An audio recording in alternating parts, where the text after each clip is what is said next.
Speaking of things that would make you say, holy crap, and this transitions to what we're going to be talking about for the next several minutes on a Thursday edition of PFT Live presented by Accenture here on Peacock Sirius XM 85, Sky Sports NFL, and podcast wherever you get your podcasts. He's Chris Simms. I'm Mike Florio. The images and the tales coming from Los Angeles are horrifying. The fire that has engulfed much of the city, uncontained. They can't fight it from above because the winds are howling to the point where it's unsafe to fly the aircraft that would be dropping water and other chemicals on the fire. It really is shocking. Yes. And I think a lot of us, I know I've been caught up in the spinning of the coaching carousel and all the other things that are happening in the NFL. You've got offseason just starting for 18 teams. Postseason this weekend starts for 12 teams, 2 teams on a bye. There's so much to do, I can't keep up with it. But the flashes and the little bits I've consumed, I was reading something in the New York Times this morning about it. I mean, it's amazing, and it's all over the place. And the Hollywood sign may burn up, and the Walk of Fame, all the structures around that may be gone. And there are images of Pacific Palisades where there's just nothing. There's nothing. There's piles of ash where homes and businesses were for blocks and blocks and blocks. It really is an unbelievable sight to be happening in one of the biggest cities in the country, if not the world. Yeah, no, it's incredible. And I, like you, I mean, of course, knew what was going on, but I don't know if I understood the total gravity until last night. Last night was the first time that I sat down on the couch and watched news and really kind of digested exactly what, where, how big this all was, and it's crazy. It truly is. It's apocalyptic. I mean, it's that kind of stuff that we're watching, and I can't believe it either. You're reading about people leaving the houses, the animals everywhere. I mean, it's just an absolute disaster. I feel for those people. Thoughts and prayers out to them. But man, I know. I hope they can get this figured out. It sounds like the wind is a real detriment. There's video of a bulldozer shoving cars away that were blocking the road because people just left their cars, just got out of their cars and ran. So it's unbelievable what's happening. Miles Simmons lives out there, and he sent me a video on Monday that the flames looked awfully close to where he was, and he was like 3 blocks away from the evacuation zone. And I told him I'd already be halfway to New Mexico at this point, but he's still there. And anybody who's out there, when they tell you to go. Don't play around with it. And I think the loss of life has been relative to the destruction. Yeah, right. It's been minimal. I mean, any loss of life is a tragedy, but I saw like 5, 6. It hasn't right? been. It so hasn't far. been Right. what when you see the widespread devastation. When the town completely burned out in Hawaii last year, I think a lot more people perished.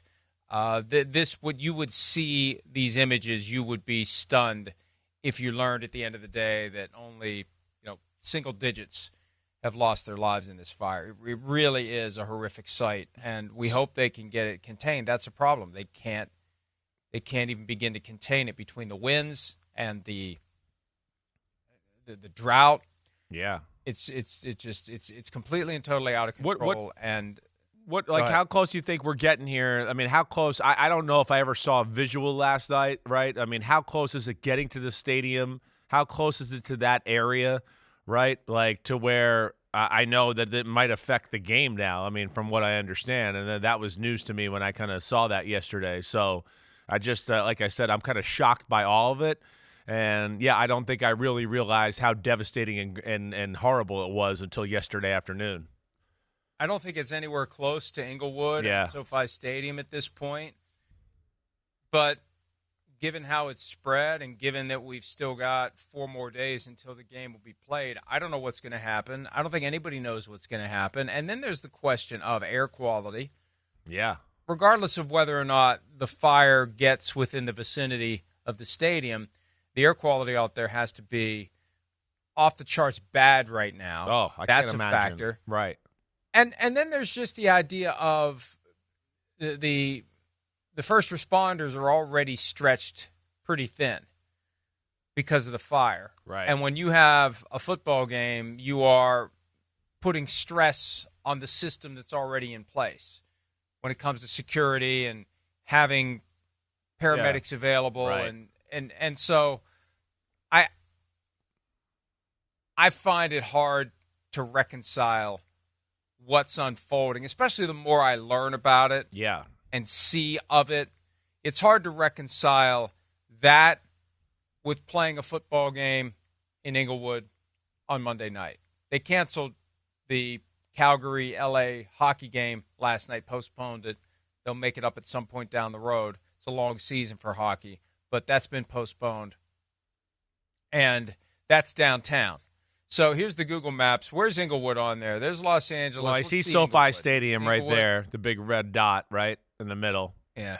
Your eyes are better than mine. Is that the one that's being flagged? Oh, okay. And I don't know where that is relative to where the fire is, but the bottom. The fires are up top. Those fires three dots are the up three top. dots at the top. Right. The fires are the three dots at the top, and there is SoFi Stadium. And again, that looks like a sufficient distance, but I think at a certain level it's just tone deaf to go forward with a game on Monday night if these things are still burning out of control. Yeah, I hear you, Mike. Arizona is the alternate location that's been selected. Okay. Here's the latest statement from the NFL.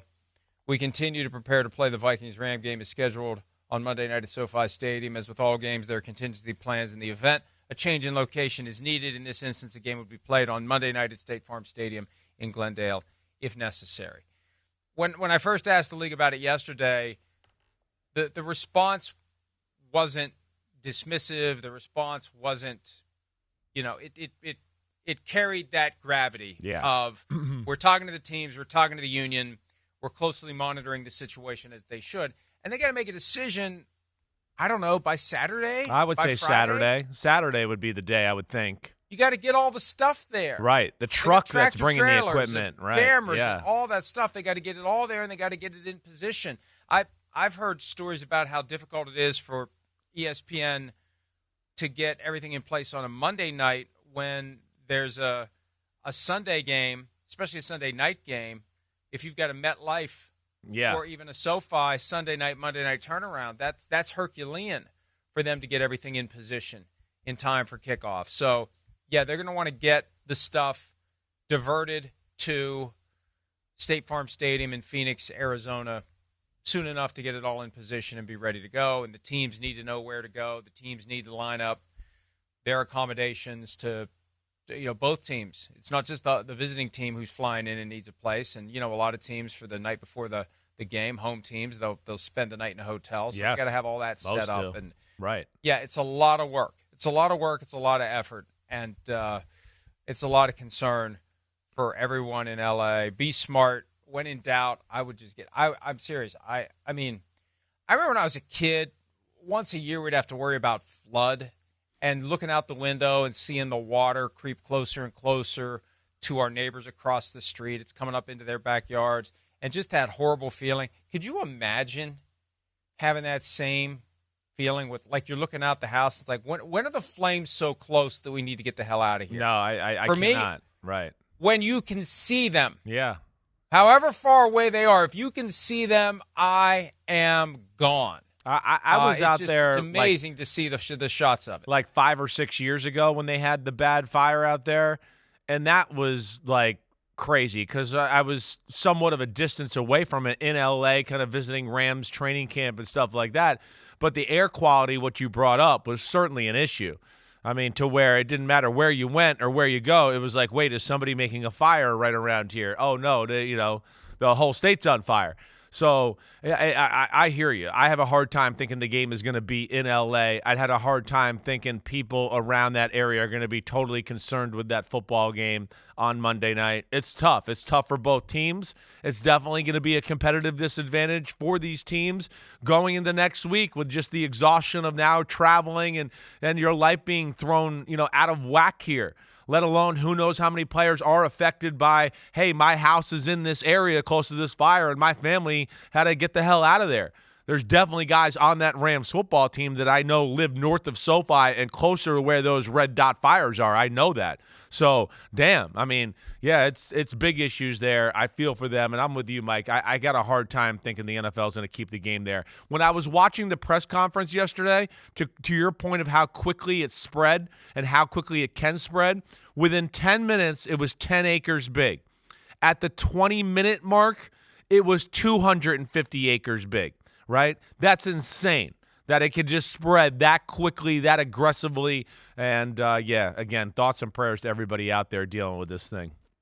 I'm looking at an air quality map now. The number in Inglewood looks like it was between 50 and 100, but you can see it's not far away where it starts shooting up to above 150, 200.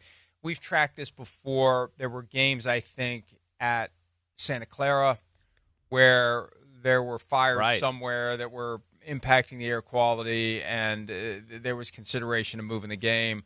There was one of the weekends this season when my plane from Pittsburgh landed at LaGuardia. You could smell. Yeah. And it was from Canada. Right. So even if the air quality is safe or not unsafe, it's just that smell, and it's just weird to smell that away from, a picnic with somebody burning logs and your face right down near it, cooking the food. So it's just a horrible situation. And at the end of the day, we know the NFL will make the right decision, but the decision needs to be made sooner rather than later. And I would suspect tomorrow we'll know. And there's so many unknowns with this. I think the only you got to process. You got to come to grips with it. It's not fair to the Rams, but at this point, I don't think the Rams would care. You've got to do the right thing. You got to do the safe thing. You got to do the smart thing. And we've seen this in the past. There was a game 2003 in San Diego that got moved to Arizona, and that was before the current stadium was even there. What they were playing, I think, in Sun Devil Stadium. It was right. Yeah. And it got moved to a Monday night, and they had free admission. Just give a donation to the relief efforts. And so there were 2 Monday night games that night. But, Arizona's been, because of its proximity to California. Remember when the 49ers during the pandemic, they played like the back end of their home schedule. Yeah, in Arizona. In Arizona, because of the pandemic restrictions in Santa Clara, made it unable to play the game, to even be on the field and play the game. That was the first year of the pandemic when nobody knew what the hell was going on with it. But, 3-4 49ers home games were played at State Farm Stadium that year. Yeah, no, I mean, it stinks, like you said, for the Rams to have to deal with it. You're excited. Hey, home playoff game. We're going to get people in our stadium, and we know it's not always the greatest home field advantage there, but it's better with the Rams than it is the Chargers.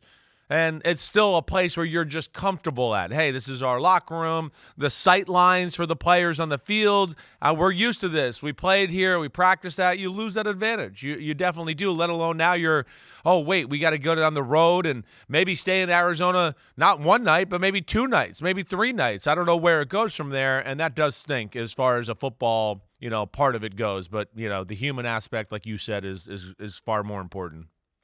And to have to, I'm sure, family would go too. You don't want to leave people behind if there's uncertainty regarding where they live. And I almost feel like wherever you live in L.A., I wouldn't feel safe because you never know when those winds upwards of 90 miles an hour are going to kick in and bring the fire in your direction. I've never seen the whole country as windy as it is. Everywhere. I've never seen it. It's crazy.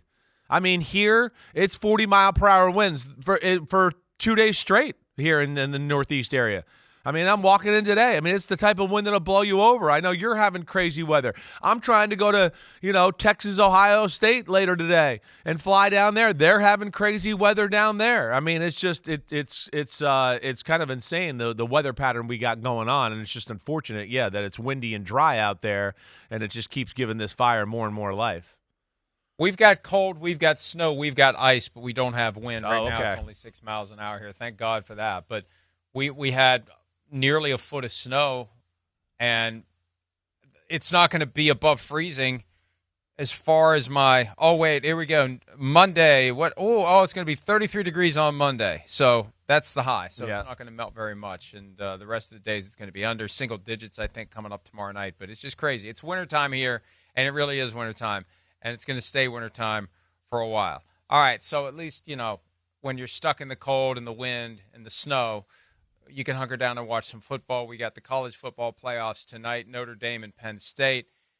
I know how things go in Dallas when there's snow and ice, and I think the forecast has improved somewhat, but still, the whole area, they don't know how to deal with it. They don't have the infrastructure to deal with it. No. When we were there 14 years ago for the Super Bowl, I walked a quarter mile each day from my hotel to the media center on a sheet of ice that was never, it wasn't taken never away addressed, until it melted. no salt, anything, right? I can speak from experience, having gone to school down there.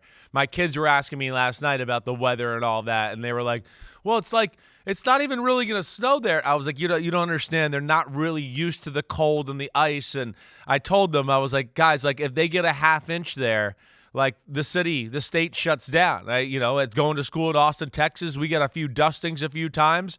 And me being from the Northeast and, dealing with snowstorms, I'm, getting up in the morning, going out, and getting in my car and going, damn, nobody's out here. It's only, it's only a quarter inch of snow on the ground. But, yeah, they're not accustomed to it. Experience matters there. And, yeah, I'm definitely a little concerned with it because I do know the city stands a stand of not addressing it totally and not having the infrastructure totally. I mean, to the point where they possibly were going to postpone the game from Friday to Saturday. I don't know that they want to put that game up against Steelers-Ravens. No way. On Saturday night, but if they have to do it, they have to do it. Hi, it's Mike Florio. Thanks for watching PFT on YouTube. Hit subscribe for the latest news and analysis from Pro Football Talk.